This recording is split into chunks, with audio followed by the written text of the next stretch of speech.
انا عارف ان انا لو قلت لك ان المكان ده بيوزع درينكات ببلاش انا مش هعرف ادخل المكان ده تاني. بصوا يا جماعه، انا في مكان هنا لسه فاتح جديد بيعمل سندوتشات حلو والحادق دي، بس بقى ايه، بنت ناس بجد يعني. فين انت سندوتشات الحلو والحادق دي اللي بتبقى متبهدله بقى وطالع عينها؟ هو عملها بقى، بس سندوتشات ايه، تعليم بره. تعالوا نشوفوه. طلبنا من عنده بقى يعتبر المنيو كله في الحادق وكام حاجه خفيفه كده في الحلو، زي ميكس حلاوه كندر كده وحلاوه بلوبيري. انت مستغرب ده لسه، وشويه ابيتايزر بقى كده لزوم النقاشه لو الحاجه دي مش شبعتنيش. بص انت مبدئيا كده اول حاجه هتنبهر بيها وهو الباكجنج اللي هم حاطينه، يعني حاطين لك معاه خله وحاطين لك كمان الكلافزات في كيسه لوحدها. انا كل ده بالنسبه لي مش مهم، اهم حاجه هو الاكل. يلا نبدا باول حاجه بقى وهو الهوت دوج، واللي انا كنت مستغرب له ان العيش كان طري عكس ما انا كنت متوقع خالص، غير التشويحه بتاعت الهوت دوج. بصوا بقى، هو ده حجم السندوتش جنب وشي. هو حجم السندوتش صغير لما هتشوفه، لكن لما هتاكله هتتصدم ان هو هيشبعك. غير الكواليتي اللي هم مستخدمينها في السندوتش من اول العيش لحد الصوصات لحد حتى نوع الهوت دوج، وده سعره عامل 25. وتاني حاجه بقى هو التكساس، وده بيبقى عباره عن لحمه مفرومه مع شيدر مع هاليبينو. عجبتني قوي التتبيله بتاعت اللحمه اللي نقله السندوتش في حته تانية خالص، ما تحسش خالص انك بتاكل عيش بلحمه. بس نصيحه مني، الهاليبينو عندهم مولع. وجربنا كمان الجريل تشيكن، ودي بتبقى عباره عن فراخ مشويه كده مع صوص الجبنه. حسيت الفراخ عايزه تتبل اكتر من كده لان التتبيله بتاعتها كانت ضعيفه جدا. تعالوا ندخلوا بقى للتشيكن شيتوس، ودي بتبقى عباره عن فراخ متتبله بتتبيله الشيتوس، والتتبيله دي بيبقوا هم اللي عاملينها. حسيت البريدنج اللي بره ما كانش احسن حاجه، يقدروا يطلعوا كواليتي احسن من كده. جربنا برده الشيش طاووق، وعلى حجم الفراخ اللي موجوده في السندوتش فهي كتيره قوي. انا هنا بجد مش باوفر لو قلت لك يا غالي ان السندوتش ده احسن سندوتش شيش طاووق انا اكلته في حياتي.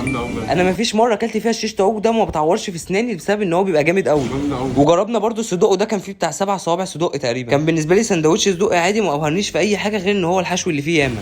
وجربنا كمان الكوردن بلو، بس ده ما كانش الواو يعني، بس عجب اللي معايا قوي. يلا بينا بقى كده ندخل على اختبار الموتزاريلا ستيك، وما شدتش يا خساره. ندخلوا بقى على واحده تانية كده برده ما شدتش. تعالوا نجربوها بقى كده مع الصوصات، هي اصلا طعمها حلو ان نوع الموتزاريلا اللي مستخدمينه كويس. تعالوا ندخلوا بقى على الستريبس، هي نضيفه وبيضه من جوه، بس انا مشكلتي مع البريدنج اللي هم حاطينه غريب قوي. انت من اول ما هتمسك الستريبس كده هتلاقي البريدنج بيطلع في ايدك. الفراخ عجبتني قوي لان هي بيضه كده من جوه، ما حسيتش ان هي مجمده خالص. نجربوها بقى كده بصوص التشيلي، ونصيحه مني اي حاجه يقولوا لك عليها حاميه فهي حاميه بجد يعني. انت لو مالكش في الحاجات اللي سبايسي كده زي حالاتي فاركن الحاجات دي على جنب خالص. تعالوا ندخلوا بقى كده على الفرايز وناخدوا واحده هاليبينو، وزي ما قلت لكم نار. تعالوا بقى كده ندخلوا على الحلو، ده كان عباره عن اوريو ونوتيلا بس. الاوريو عشان متكسر حجمه كبير مش مجروش، فهتلاقي السندوتش معاك كبير. نسيت اقول لكم يا جماعه ان من الساعه 7 ل 8 النور بيبقى قاطع.